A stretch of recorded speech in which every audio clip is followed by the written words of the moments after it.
Selamat siang Sobat Youth. Pada hari ini kita kembali dalam perenungan firman kita. Dan hari ini kita akan bersama-sama merenungkan firman Tuhan dengan tema Bernilai di hadapan Allah yang ditulis oleh Ibu Elidia Pratanti. Dan kita akan bersama-sama menyiapkan firman Tuhan yang terambil dari Mazmur 8 ayatnya yang kelima. Namun sebelum itu teman-teman, mari kita bersatu dalam doa. Mari kita berdoa. Kami mengucap syukur Tuhan atas penyertaan-Mu dalam kehidupan kami, dan hari ini kami juga bersuka cita karena kami menyerahkan diri kami untuk disapa oleh kebenaran firman Tuhan. Dan kiranya Tuhan senantiasa menuntun setiap kami dalam kami merenungkannya, memahami firman Tuhan, dan juga melakukannya dalam kehidupan kami. Dalam nama Yesus Kristus kami berdoa. Amin. Baik teman-teman, mari kita buka Alkitab kita dari Mazmur pasal 8 ayatnya yang kelima. Saya akan bacakan untuk kita sekalian. Apakah manusia sehingga engkau mengingatnya?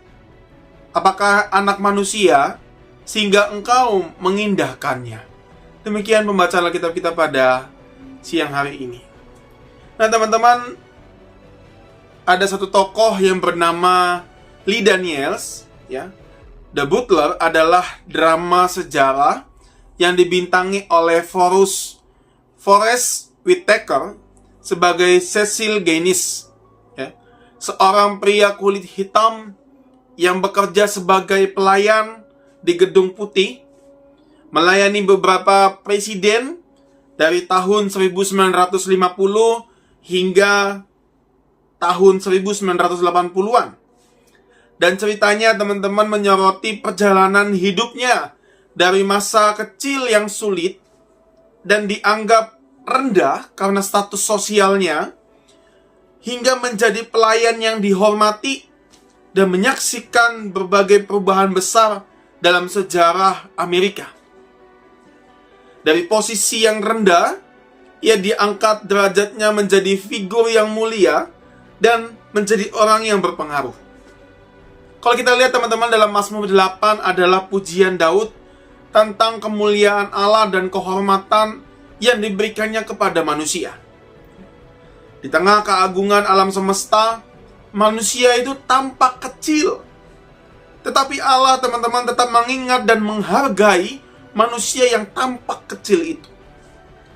Allah memberikan manusia posisi yang begitu istimewa, memahkotai manusia dengan kemuliaan dan hormat, serta manusia diberi tanggung jawab untuk mengelola ciptaan Tuhan.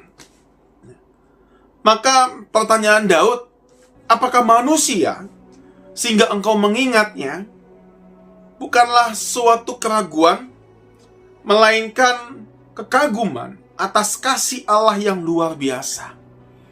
Meski manusia penuh keterbatasan, Allah memilih untuk mengasihi manusia dan memberkati manusia.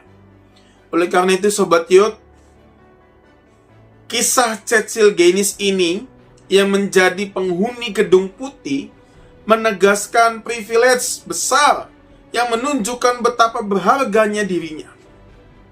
Dan kini kepada kita, Allah memberikan privilege itu yang jauh lebih luar biasa.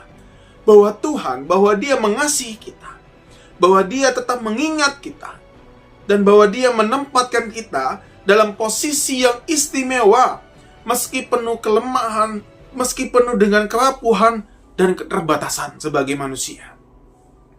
Kiranya kesadaran akan nilai kita di hadapannya mendorong kita untuk hidup setia kepada Tuhan, menghormatinya, dan menjalani setiap hari dengan integritas dan kasih. Kiranya firman Tuhan hari ini menolong setiap kita. Amin. Mari kita berdoa. Kami mengucap syukur Tuhan atas sapaan firman Tuhan pada hari ini. Kami betul-betul dikuatkan oleh kebenaran firman Tuhan. Dan kiranya Tuhan selalu menuntun setiap kami dalam kami menghidupi firman Tuhan dalam setiap aktivitas kami. Dalam nama Yesus Kristus kami berdoa. Amin. Baik, sekian teman-teman untuk firman Tuhan yang kita dengarkan pada hari ini. Kiranya Tuhan memberkati kita sekalian.